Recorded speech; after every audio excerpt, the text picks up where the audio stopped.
제가 깜빡했어요. 아까 점심을 밥만 드시라고 말씀드릴 거를 밥만 드셔야 정신이 멀쩡한 상태로 수업을 들을 텐데 자신 있습니까? 자, 이제 29번, 자, 아까 28번 했죠? 28번 문제가 여러 가지를 한 문제에서 물을 때에는 일단은 실전에서는 피하고 지나가야 됩니다. 그런 문제가 아니라도 풀 수 있는 문제 얼마든지 있습니다. 그런 시간이 많이 걸리는 문제는 일단 패스하세요. 대신 그 28-3번 아까 112쪽에 하나만 묻고 있죠. 28-3번에 다음은 임대주택의 1년간 운영실적 자료이다 이렇게 돼 있죠. 그리고 가능총소득에 대한 영업경비 비율을 묻고 있습니다. 그러면 두 가지를 뭘 찾아야 되는 거예요? 하나는 가능총소득, 하나는 영업경비, 이렇게 찾으면 끝나는 거예요. 그래서 호당 임대료가 얼마예요? 호당 임대료가 500만원. 거기에다가 총 몇 호가 있어요? 60호면은 60을 곱하면은 요거 30. 동그라미 3개가 있고요. 그죠? 동그라미 원래 3개 있는데 요거 30 하니까 3만 만이죠. 3만 만은 3억이죠. 3억. 자, 이게 뭐예요? 가능총소득이에요. 이제 가능총소득 계산했으니까 공실률 10% 있죠. 자, 공실률이 10% 있으면 유효가 얼마란 얘기예요? 유효는 3만 만에 곱하기 0.9 이렇게 하라 그랬죠. 그러면 2만 7천만, 2억 7천이에요. 자, 근데 문제에서 순을 줬죠. 순을 줬잖아요. 순이 얼마예요? 2억 천인가요? 그럼 2억 천이면 단위를 맞추면 2만 천만 이렇게 되겠죠. 자, 유효가 2억 7천이고 순이 2억 천이라는 얘기는 요 사이에 경비가 얼마란 얘기예요? 경비가 6천이란 얘기겠죠. 맞잖아요. 2억 7천에서 2억 천 내려오니까. 자, 가능총소득 3억 나왔고 영업경비 6천 나왔으니까 3억 분의 6천 하면 되겠죠. 3억 분의 3천 하면은 10%고 3억 분의 6천 하니까 20%가 되는 거죠. 3억의 10%가 3천, 20%니까 6천. 영업경비 비율은 20% 이렇게 되겠죠. 됐나요? 처음부터 이상한데 분위기가 안 됐다는 뜻인가요? 아니, 이게 찾아야 되는 게 뭐하고 뭘 찾는 걸 시작하고 들어가야 돼요.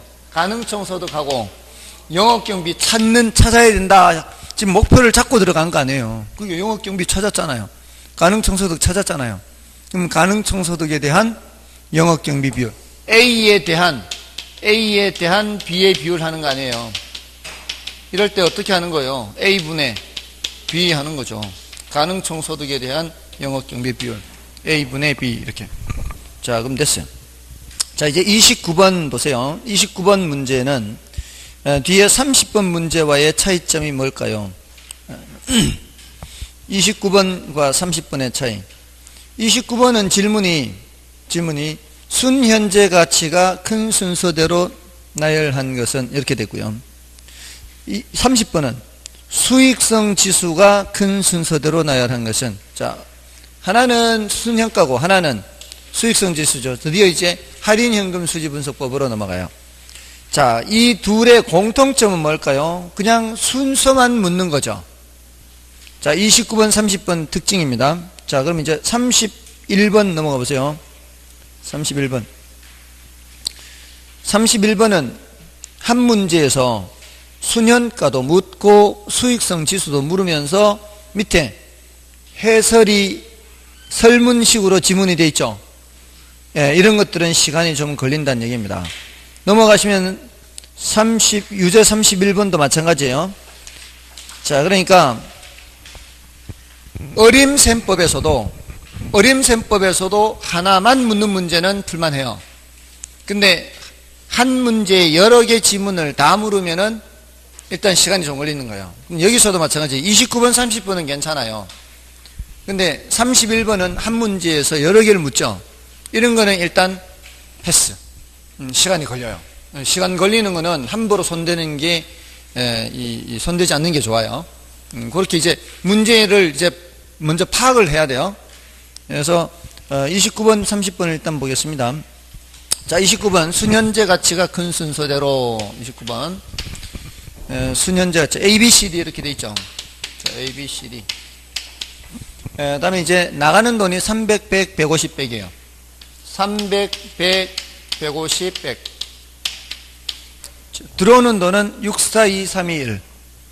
642, 321, 428, 267.5. 428, 267.5. 자, 이렇게 들어오는데 이게 지금 현재 나가는 돈이죠. 이거는 내년에 들어오는 돈이죠. 지금 여기는 수년가 크기 순서잖아요. 수년가 크기 순서니까 이걸 뭘로 바꿔야 돼요? 현재 들어오는 돈으로 바꿔야 되죠. 자, 1년 뒤에 들어오는 거를 현재 들어오는 거 바꾸려면은 그 할인율이 있잖아요. 할인율이 몇 프로? 7%인가요? 그러면 1.07로 나누기 하는 거죠. 1.07로 나누기. 1.07로 나누기. 1.07로 나누기. 자, 그럼 요거는 1.07로 나누기 하면 얼마예요? 642 나누기 1.07 하면은 600이죠, 600. 생각을 하면서 해야 돼요. 보세요. 600의 7%가 얼마예요? 600의 7%. 42, 64. 그래서 64인 거예요. 요거, 얼마일까요? 찍어서. 300의 7%, 21 귀가 붙은 거죠. 요거 찍어보세요. 400의 7%, 28이 붙은 거예요. 47이 28. 우리 시험은 이렇게 쉬운 숫자로 내요. 쉬운 숫자로. 이거는 267.5는 근처에 뭐가 있을까요? 250. 250의 7%는 17.5예요. 그래서 267.5예요. 7%만큼 할증된 거를 할인하는 거니까 이렇게 되는 거죠. 됐나요? 자, 그러면 이제 현재 나가는 거, 현재 들어오는 거 이게 다 계산이 됐죠? 현재 나가는 거, 현재 들어온 거 계산했어요. 그래서 이렇게 짝을 짓는 거죠, 이렇게. 이렇게 짝을 짓고 계산하는 게 실수를 하지 않습니다. 하다 보면은 엉뚱한 거 하고 빼버리고 막 이래요. 수년가를 이제 영어로는 NPV를 하니까, 그래서 600에서 300 빼면은 300, 300에서 100 빼면 200, 400에서 150 빼면은 250, 250에서 100 빼면 150, 이렇게 되죠. 제일 큰 거는 A, 그 다음에 C, B, D, A, C, B, D 이렇게 되겠죠. 됐죠?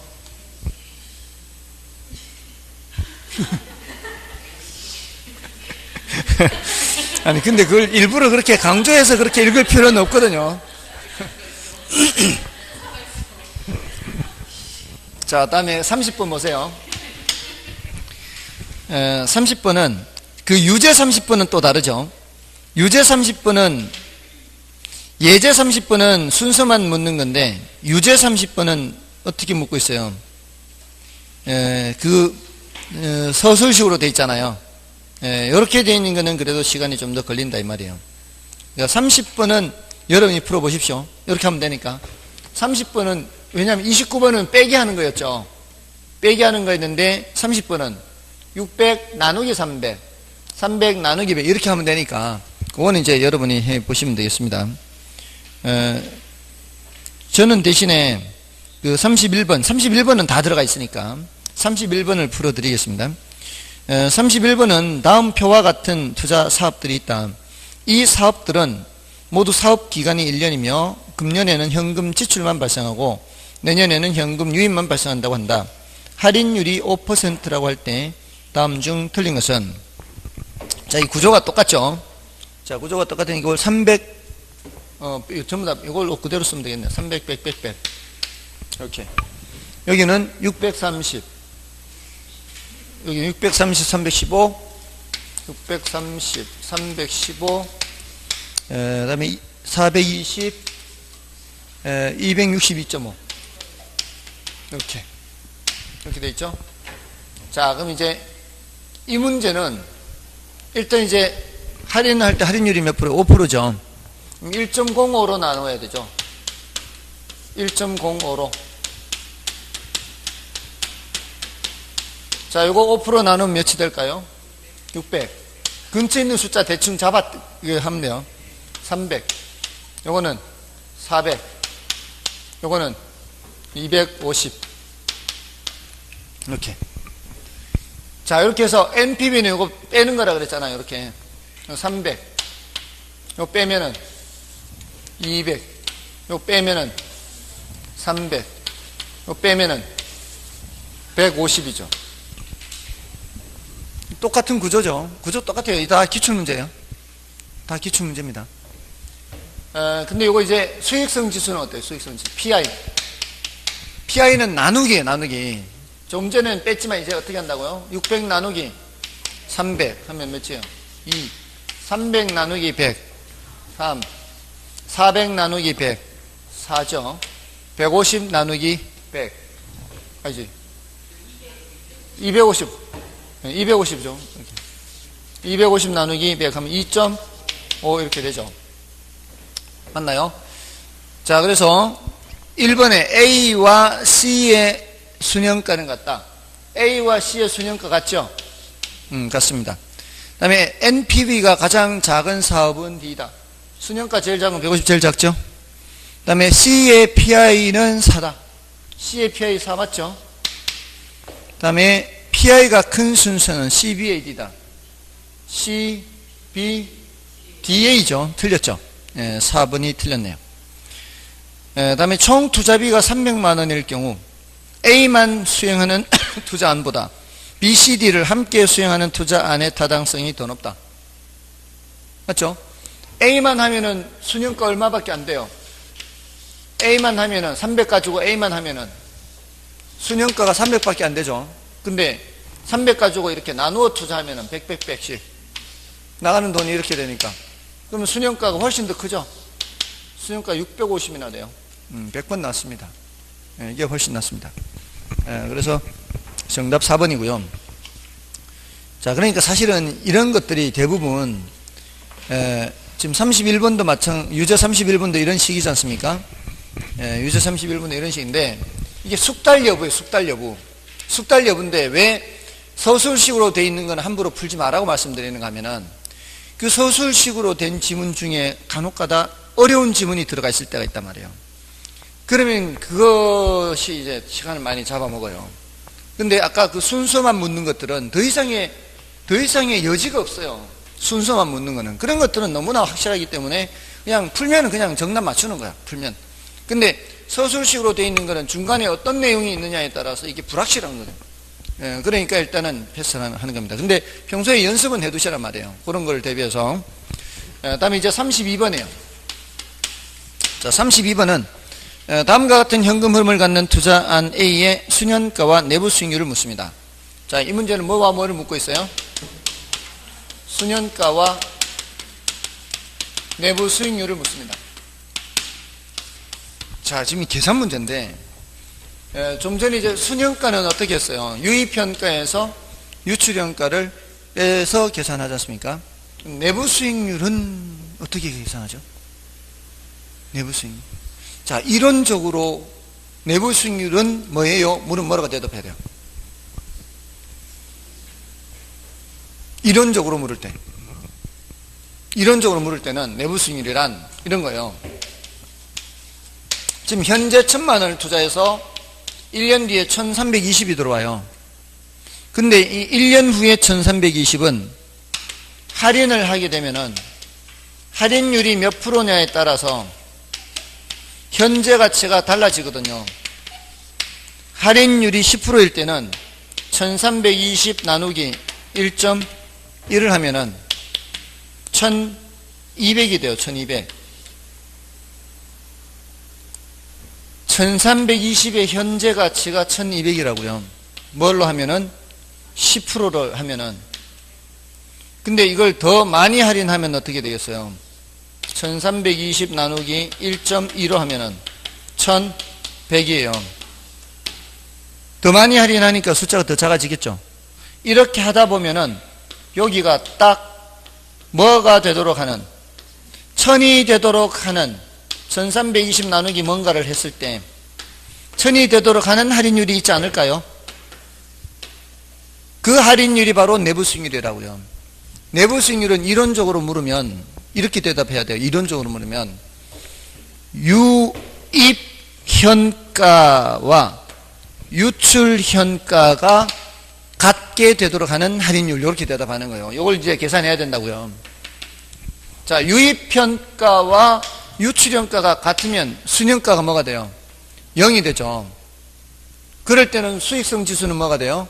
1이 되잖아요. 그러니까 내부 수익률이 뭐예요? 이렇게 이론으로 물을 때는 순현가가 0이 되게 하는 할인율, 수익성 지수가 1이 되게 하는 할인율, 유입현가와 유출현가가 같도록 하는 할인율, 이렇게 대답해야 돼요. 근데 계산 문제를 물을 때는, 계산 문제로 내부 수익률을 계산하세요 할 때는 그렇게 할 필요 없이 우리는 기대 수익률 계산하는 거예요. 기대 수익률.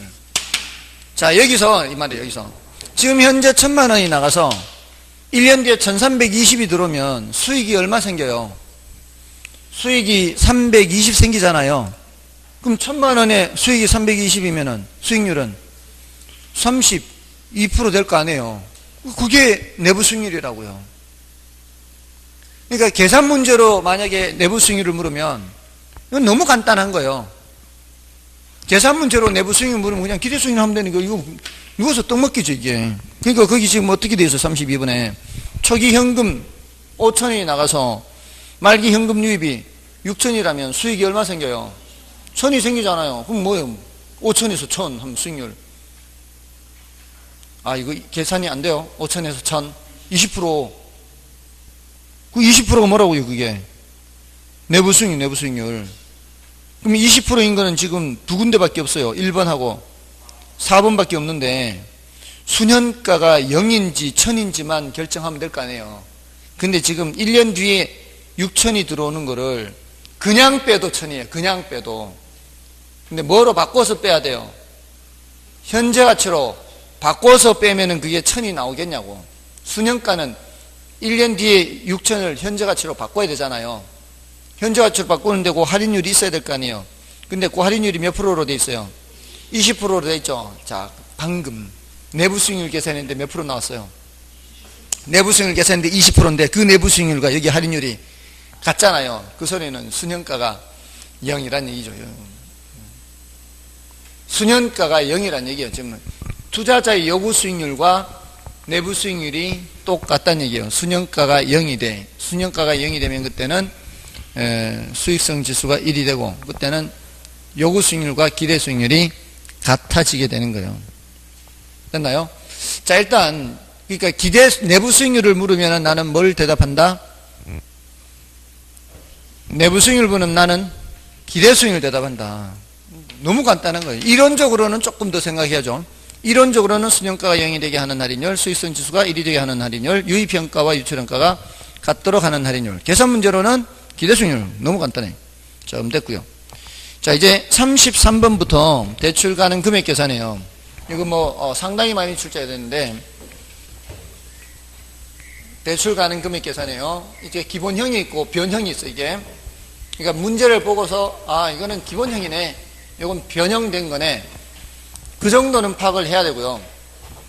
기본형이면 간단해요. 근데 변형이면 생각나면 풀고, 안 그러면 할 수 없어요. 패스하는 거예요. 변형은 좀 출제 비중이 낮으니까. 자, 이 대출 가능 금액 계산은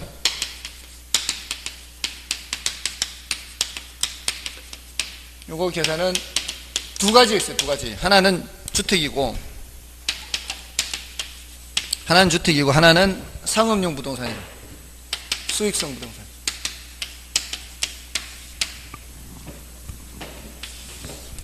하나는 주택, 하나는 수익성 부동산이에요. 자, 이렇게 차이가 이제 있는 이유가 예전에는 그냥 부동산 가격에 몇 프로 대출해주는 LTV만 적용했어요. 대부 비율. 집값에 몇 프로 대출해줍니다. 이게 이제 자산가치 기준이에요. 옛날엔 자산가치 기준으로 했어요. 그래도 문제가 안 됐어요.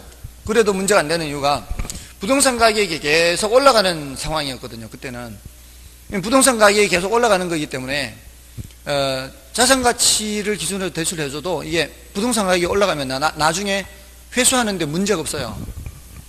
회수하는데. 근데 이제 계속 올라가는 상황이 아니죠, 이제. 계속 가는 상황은 아니기 때문에 대출금을 어떻게 회수를 하는지가 이제 문제가 되는 거죠. 그러니까 대출받는 사람의 소득을 보고 대출해 주는 거예요.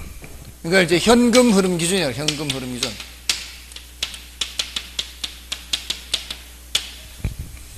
자, 이건 부동산 가격 기준이고, 이건 대출받는 사람의 소득을 보는 거예요, 소득을. 그래서 요거는 LTV 기준이라 하고요, LTV 기준. 부동산 가격 기준. 요거는 DTI 기준이에요, DTI 기준. 자, 근데 이 부동산은, 수익성 부동산은 여전히 자산 가치 기준은 들어가죠. 이건 이제 LTV 기준이란 말이에요. 이건 똑같아요, 어차피.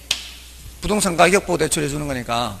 근데 수익성 부동산은 그 부동산의 임대료 수입이 발생하잖아요.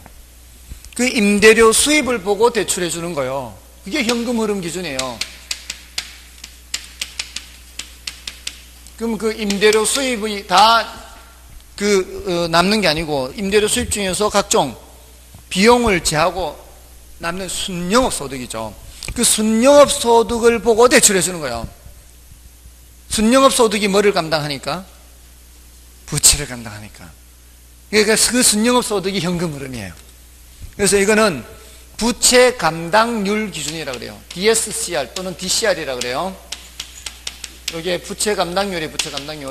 이제 영문자로 쓰니까 통일시키기 위해서 하는 거고, 부채 감당률이에요. 부채 감당률 기준이고, 그러니까 이쪽은 현금 흐름 이제 대출받는 사람의 소득 기준, 이거는 순영업 소득 기준이에요. 그러니까 소득이란 단어가 나오는 거죠. 자, 이렇게 하고서 이제 둘로 나눠야 돼요. 둘로 나눠서 문제에서 주택으로 물으면 이쪽으로 와야 되고요.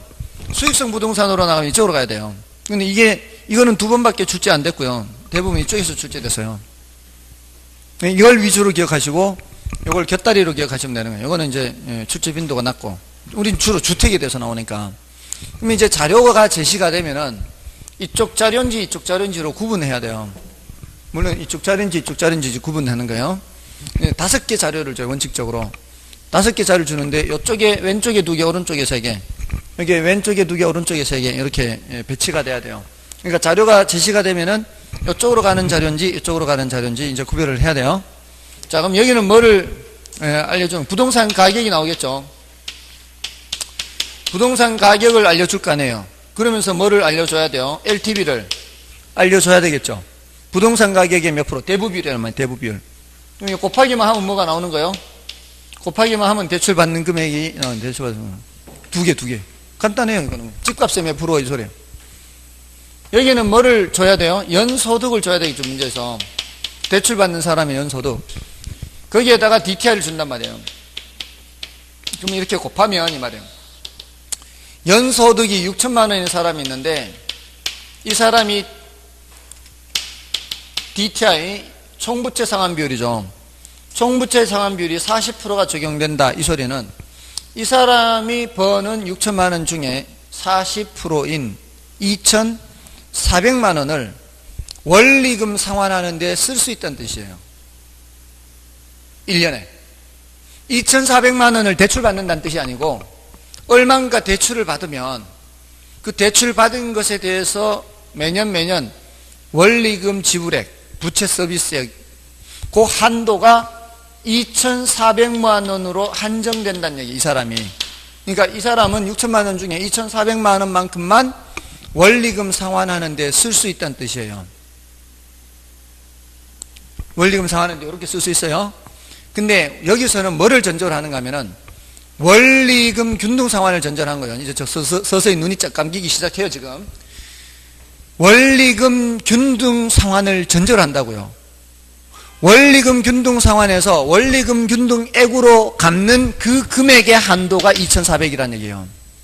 그 소리는 이 금액을 계산하기 위해서는 내가 얼만가 대출받는 금액이 있으면 그 대출받는 금액에다가 뭐를 곱하면, 저당상수를 곱하면 뭐가 계산되는 거예요? 요 2,400이 계산되는 그 한도가 나온다고요. 이렇게. 자, 그러면 우리는 이걸 계산해야 되거든요. 이거를. 얼마를 대출받아야 2,400만 원 한도에 적용되는가 이거 보는 거란 말이에요. 이걸 계산하는 거라고요. 그러려면은 이 저당상수가 이쪽으로 가서 나누기가 돼야 돼, 나누기. 아시겠죠? 그러니까 원리금 균등액을 계산할 때는 여기에다가 곱하기 저당상수를 해서 이걸 계산하는 거지만 반대로 이걸 계산하기 위해서는 여기에다가 저당상수로 나누기 해서 이걸 계산해야 된단 말이에요. 그러니까 여기는 나누기 저당상수가 들어와요. 그래야만 대출받는 금액이 나온다고. 여기는 3개가 필요하다고 이렇게. 자, 그러니까 이렇게 기억하시라고요. 자, 자료를 구분을 한단 말이에요. 2개, 3개로.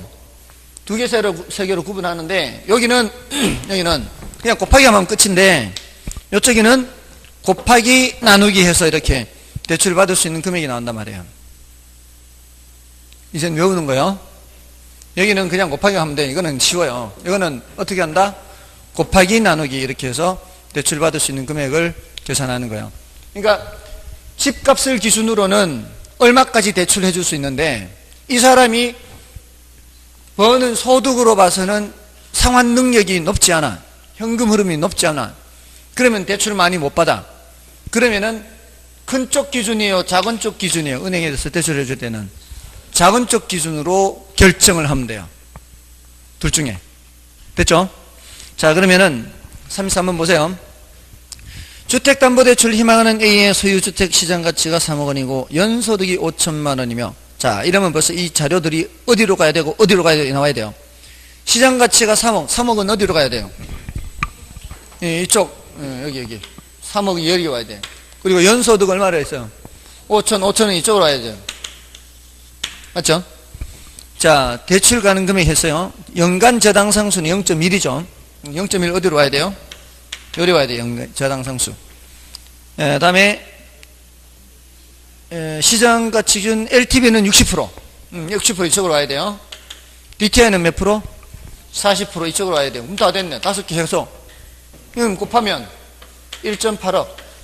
여기는 곱하면 2천만 원, 나누면 2억. 작은 쪽 기준 6억 8천. 패스요, 하는 거예요.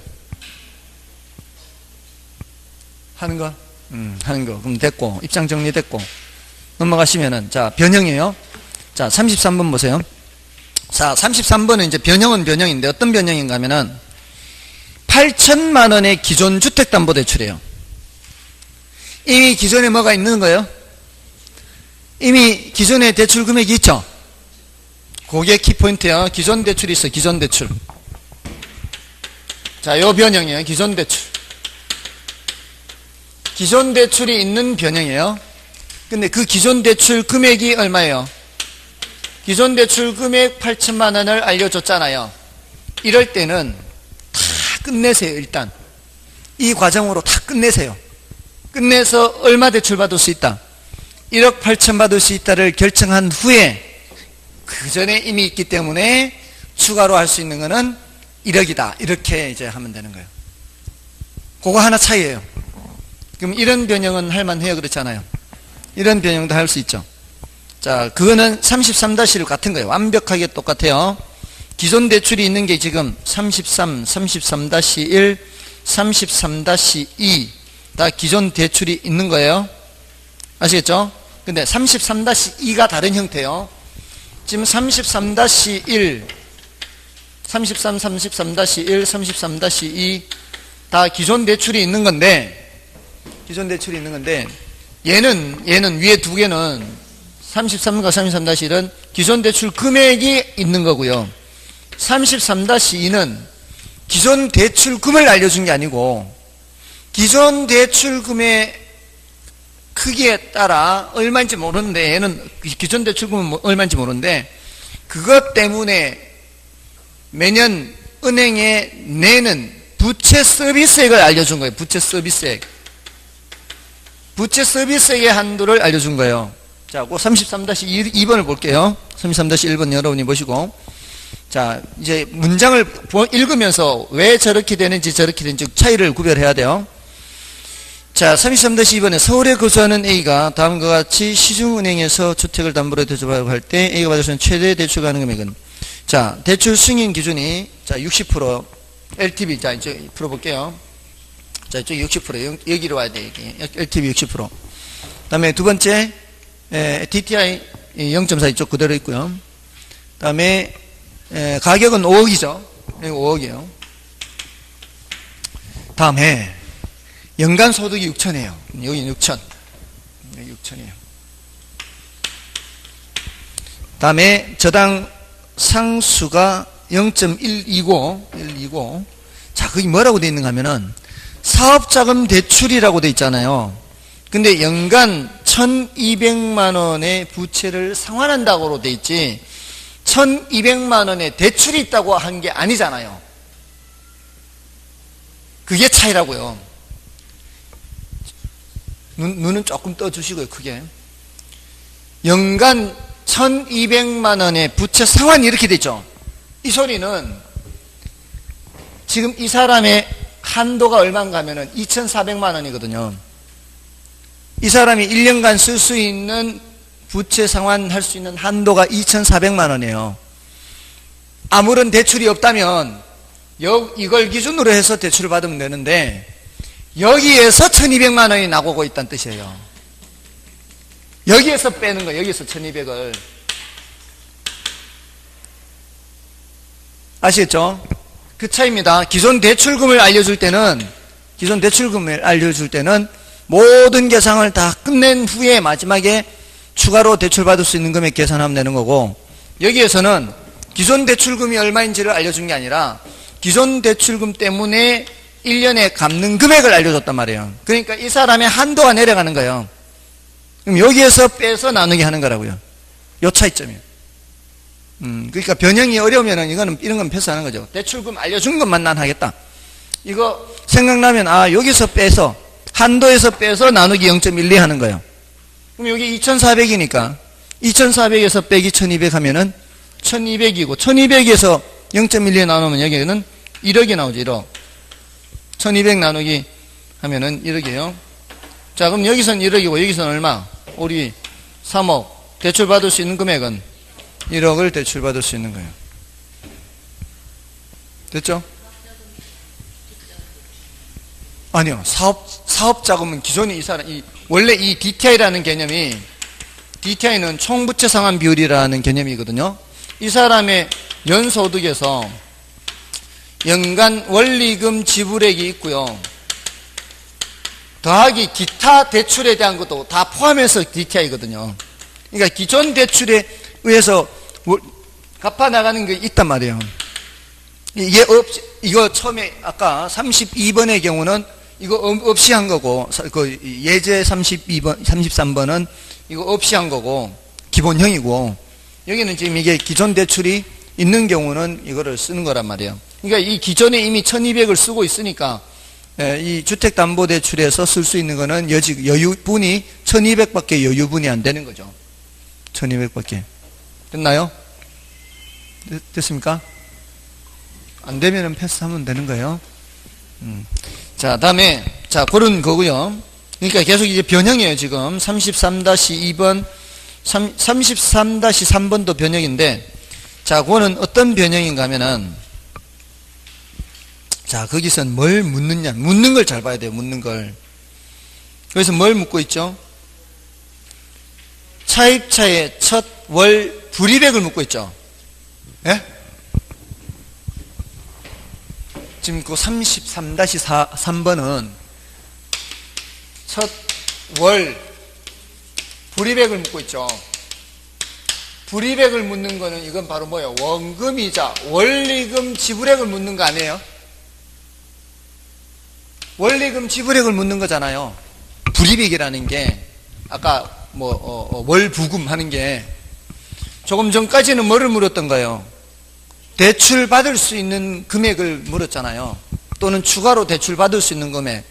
대출 받을 수 있는 금액을 물었던 문제인데 얘는 원금이자 그 원리금 지불액을 묻는 거예요. 자, 그래서 구조가, 자, 보세요. 지금 자세히 보시면 여기서는 계산된 예가요, 바로 대출받을 수 있는 금액이 바로 나오는 거죠. 곱하면. 근데 아까 이 저당상수를 나눈 이유가 뭐였어요? 이렇게 계산하면은 요게 이 사람이 1년에 쓸 수 있는 원리금 지불액의 한도가 나온 거예요. 대출받을 수 있는 금액은 여기에서 나누기 해야 나오는 거잖아요. 지금 이 사람 이 계산, 요 계산이죠. 요 계산. 요 계산이 원리금 지불액이 이미 계산된 거예요. 1년. 그 연간 단위 기준이에요. 연간. 여기서 이미 계산이 되어버린 거예요. 근데 여기서는 대출 가능 금액이 나오니까 요거를 원리금 지불액으로 바꿔야 돼요. 그래서 첫 월 불이백을 물을 때는 여기 지금 나누기 저당 상수 하면은 대출 가능 금액 나오는 거잖아요. 근데 월 불이백을 물으면 여기에 이쪽으로 가야 돼요. 이쪽으로 곱하기 저당 상수가 돼야 돼요. 이쪽으로 해서 저당 상수가 돼야 되고, 여기는 그냥 그대로 하는데 이게 연간 기준이에요. 연간 기준. 그러니까 이거 월 불이백이니까 나누기 12달로 하는 거예요. 12달. 1년에 이만큼 쓸 수, 1년에 예를 들어 2,400만 원 쓸 수 있다 이 말이에요. 1년에 2,400만 원이 낼 수 있다면은 한 달이면은 200만 원을 이제 월 불이백으로 쓸 수 있단 말이에요. 그러니까 월 불이백을 묻는 경우에는 여기 있던 나누기 저당 상수가 저쪽으로 가면서 곱하기 저당 상수로 바뀌어버리면 월 불이백이 나온다 이 말이에요. 됐나요? 그러니까 질문하는 구조에 따라 이렇게 변형시키면 되는 거예요. 자, 그리고 어떻게 돼 있어요? 금융기관이 대출 비율, 대부 비율이죠. 대부 비율 50%와 대부 비율 50%니까 LTV는 이쪽으로 가는 거죠. 0.5예요, 0.5. 0.5고, 그 다음에 총부채 상환 비율 30%예요. DTI가 이쪽 0.3이에요. 그리고 적은 금액을 한도로 담선을 주택가격 1억이에요. 이쪽 1억. 1억. 다음에 연소는 1,000만 원이에요. 여기 1,000만 원이에요. 자, 이제 하나 나와야 되는 저당상수 어디 있어요? 저당상 대출기간 24년, 대출율 연 6%, 그리고 원리금 균등분할 상환 방식이고, 월 저당상수 나오고 있죠. 월 기준으로 하는데 0.006443이에요. 어디 있어요? 이게 0.006443. 자, 이거는 이렇게 하면은 연간 기준이라 그랬잖아요. 연간 이 사람이 원리금 상환하는데 쓸 수 있는 한도는 300이에요. 300. 근데 월간으로 하니까 나누기 12개월 해야 될 거 아니에요. 1년에 300만 원 쓸 수 있다. 연간 기준 연소득이니까. 그럼 요거 300만 원 나누기 하면 얼마예요? 300만 원 나누기 12 하면은 25만 원 나오나요? 10등분 하면은 30만 원인데 12등분 하니까 30만 원보다는 적겠죠. 25만 원, 25만 원. 12달. 예? 그걸 다 지금 연간 기준으로 해서 이 사람이 한 달에 최대 25만 원을 쓸 수 있다 이런 의미잖아요. 한도를 묻으니까 한도. 최대한으로 대출받을 수 있을 때. 최대한으로 대출받을 수 있는 한도. 이 사람이 1년간 쓸 수 있는 한도가 300만 원이라고요. 이게 이 사람이 10년을 대출받든 20년을 대출받든 얼마를 대출받든 간에 이 사람이 쓸 수 있는 연간 원리금 지불액의 한도가 300인데 한 달로 바꾸는 거니까 한 달에 25만 원까지 쓸 수 있다 이런 뜻이에요. 거기에 맞춰서 대출받을 수 있다 이런 의미고. 됐나요? 근데 이렇게 하면은 이 사람의 적용되는 월 저당상수고 대출 조건에 따른 저당상수를 적용하면은 0.006443이에요. 그럼 이게 얼마예요? 5천만 원이죠. 1억 곱하기 0.5니까. 대출 받을 수 있는 금액은 5천만 원인데 이 사람한테 적용되는 저당상수는 0.006443이 적용되는 거예요. 그럼 5천만 원 곱하기 0.006443 이렇게 되죠. 곱하기. 맞나요? 이럴 때도 동그라미는 다 무시하란 말이에요. 이렇게 제발 부디 6443 곱하기 5 하면 된다고요. 그리고 곱하기 5는 나누기 2와 같은 개념이에요. 그러면 나누기 2 하면은 3, 2, 2, 3은 1, 5 3, 2, 2로 찾으면 되는 거예요. 3, 2, 2로.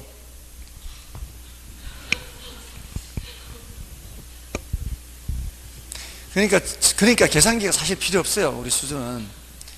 그러니까 근데 작은 쪽 기준이잖아요, 작은 쪽. 이거는 3221로 322,250원이고 이건 25만 원이니까 어느 쪽 기준? 작은 쪽 기준으로 대출받는 건 25만 원. 됐나요? 그러니까 보세요. 이게 이런 거 계산할 때 굳이 이걸 0을 다 생각할 필요가 없다니까요. 그러니까 5,000 곱하기 0.006443 하면 그냥 5 곱하기 6443 하면 된다고요. 5 곱하기. 근데 곱하기 5는 나누기 2하고 개념이 같다고요. 곱하기 5는 나누기 2하고 개념이 같아요. 왜냐하면은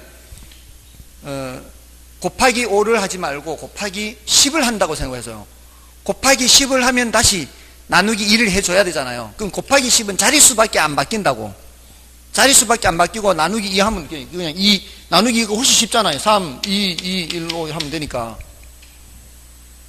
나누기 5를 해야 될 때는 362,540 나누기 5를 해야 될 때가 있을 거 아니에요. 이럴 때는 곱하기 2가 요령, 곱하기 2. 그러면 이건 뭐예요? 72508이네.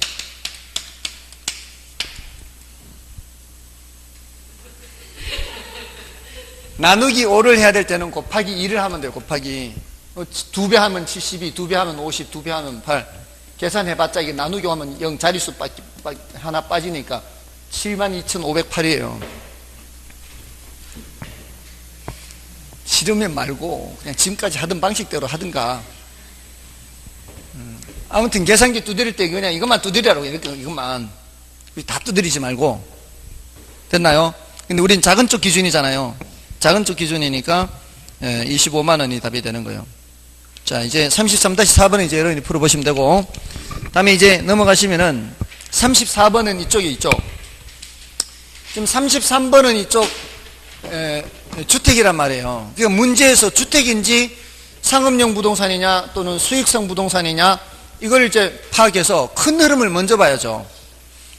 이게 더 큰 주제잖아요. 이게 주택 쪽이냐 수익성 부동산 쪽이냐 이걸 봐야 돼요. 그럼 이제 뭘 보고 판단하면 되는가 하면은 문제에서 DTI가 나왔느냐 부채 감당률이 나왔느냐 이거 보면 알 수 있는 거예요.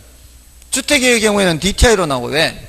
주택의 경우에는 대출받는 사람의 소득을 봐야 되는 거고, 주택으로부터는 현금 흐름이 없으니까, 대출받는 사람의 소득을 봐야 되는 거고, 여기서는 그 부동산으로부터 현금 흐름이 있으니까 순영업 소득 부채 감당률을 본단 말이에요. 자, 그래서 34번이 벌써 뭐라고 돼 있어요? 상업용 부동산에 대한 하고 있잖아 벌써. 상업용 부동산에 대한 대출 기준이 담보가 같다면 금융기관에 대출할 수 있는 최대 금액은, 자, 부채 감당률 어디 있어요? 1.2. 자, 이쪽으로 오죠. 이쪽으로 와야 돼요. LTV 기준 여기 뭐 나오고요? 부동산 가격 나오겠죠. LTV 나오겠죠. 이건 똑같아요. 대출받는 금액 나와. 자, 여기서는 순영업 소득이 나온단 말이에요. 순영업 소득이. 이건 대출받는 사람이 연소득이 나오고, 여기는 순영업 소득이 나온다고요. 그러면서 여기 뭐가 나와요? 부채 감당률이 나와요. 여기 부채 감당률. 자, 이제 요거 조금 이런 설명해 드릴게요. 자, 지금 이쪽을 먼저, 이쪽이 아까 이거 나누기 저당 상수하기 전에 요게 뭐였어요? 요게 연소득 곱하기 DT 한 게, 이 사람이 1년간 지불할 수 있는 원리금 지불액의 한도였죠. 부채 서비스액의 한도였어요. 부채 서비스 한도. 그걸 나누기 해서 나오는데, 이쪽에도 뭐가 필요한가 하면 이거 결국 여기도 나누기 저당 상수가 나오거든요. 그래야만 대출 받을 수 있는 금액이 나오니까. 뭔 뜻인지 아시겠죠? 여기도 나누기 저당 상수 해야 되는데, 이게 이제 뭐 어떻게 나와야 되는가 하면, 부채 감당률이라는 거는, DSCR은 순영업 소득 나누기 부채 서비스액이죠. 부채 서비스액. 맞나요? 근데 이 자리를 바꿔보세요. 자리를 바꾸면 부채 서비스액은 이 말이에요. 부채 서비스액은 뭐 분의 뭐? 부채 감당률 분의 순영업 소득이죠. 맞나요? 부채 감당률 분의 순영업 소득 뭐예요? 순영업 소득 나누기 부채 감당률 한 거예요. 나누기. 이게 나누기 개념이잖아. 이게 순영업 소득 나누기 부채, 순영업 소득 나누기 부채 감당률 하면은 이게 뭐가 되는 거예요? 나누기 하면 이게 원리금 지배 부채 서비스가 되는 거예요. 자, 그러니까 구조가 이렇다고요. 크게 나누어서 주택의 경우에는 DTI가 나오면 곱하기 나누기해서 대출 가능 금액 계산하는 거고, 이 순영업소득 부채 감당률 나올 때는 나누기 해서 대출 가능 금액 계산하는 거예요. 그 차이예요. 주택은 곱하기 나누기, 상업용 부동산은 나누기 이렇게 됐나요? 이게 제가 생각하기에 여러분들이 이거를 헷갈리지 않고 풀 수 있는 가장 쉬운 방법이에요. 이거보다 더 쉬운 방법은 없다고 생각해요. 한번 전국 다 뒤져보세요. 없을 거예요. 나누기 곱하기 나누기 됐죠? 그럼 이제 자료만 이제 구분하면 되는 거예요. 이제 자료를 구분해서 곱하기 나누기 저쪽은 곱하기 나누기, 이쪽은 나누기 여기 어차피 똑같고 여기는 똑같고. 자, 그러면 부채 감당률이 1.2에 1.2 어느 쪽으로 와야 돼? 이쪽으로 와야 돼. 부채 감당률. 다음에 대부 비율 0.8 어디로 가야 돼요? 이쪽으로 와야 돼. 0.8. 다음에 연간 전황 상수 0.1 이쪽으로 와야 되고요. 다음에 평가 가격이 15억 원이요. 가격은 이쪽으로 와야 돼요. 15억. 다음에 순영업 소득은 1.5억이에요. 1.5억 이쪽으로 와야 돼요. 그럼 다 나왔네. 다 나왔으니까 좀 곱하기 하면 곱하기 15억에 곱하기 0.8 하면은 12억. 자, 여기는 나누기 1.2 하는 거요. 1.5 나누기 1.2 하면은 얼마가 나올까요? 1.25 나올 겁니다. 1.5 나누기 1.25 나와요. 1.5 나누기 0.1 나누기는 게가 1.25 나누기 0.1 하면 12.5억 이렇게 나오겠죠. 이 중에 작은 쪽 기준 얼마? 12억 이렇게. 자, 그러니까 이 문제는 이 구조만 파악해서 숫자만 잘 분류하면은 그러면은 그냥 곱하기 나누기 그냥 그것만 하면 되는 거예요. 됐죠? 그럼 됐어요. 넘어가십시오. 나머지는 여러분 보시고요. 자, 다음에 원금 균등, 원리금 균등인데요. 이거 좀 쉬고 할까요?